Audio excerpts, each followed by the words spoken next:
Good evening সবাইকে। রাজা সন্ধেবেলায় কাজ থেকে আসার পথে আনলো এই তেলে ভাজাগুলো। ওর ইচ্ছা হচ্ছে আজকে মুড়ি খাবে, কিন্তু শুধু এই তেলে ভাজাগুলো দিয়ে নয়, মুড়ি খেলে ও ভীষণ একদম সুন্দরভাবে জুত করে মুড়ি মাখা খায়।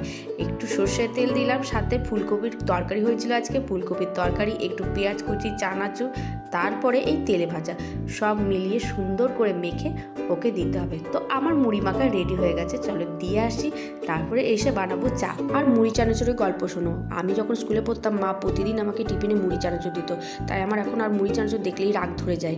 যাই হোক, রাজা সন্ধ্যেবেলা আনলো আমার জন্য খাস্তা কচুরি, মিষ্টি চাটনি দিয়ে খেতে ভীষণ ভালো লাগে, কিন্তু দোকান থেকে এতটাই মিষ্টি চাটনি দিয়েছিল যে বাটির তলায় পড়েছিল। খেয়ে দিয়ে রেডি হয়ে গেছিলাম মাসি শাশুড়ি বাড়িতে, কারণ জানো তো আমি চেম্মা হয়েছি, তাও আবার দুজনের একসাথে। আর প্রথমবার ডিংডংকে আমি কোলে নিলাম, আর দুটোকে তো আমার কোল থেকে নামাতেই ইচ্ছা করছিল না। আর ছোট ছোট পুচকু দেখলে জানো তো আমার ভীষণই চটকাতে ইচ্ছা করে, আর যখনই চটকাই তখনই পুচকুগুলো রেগে যায়। তো চলো টাটা।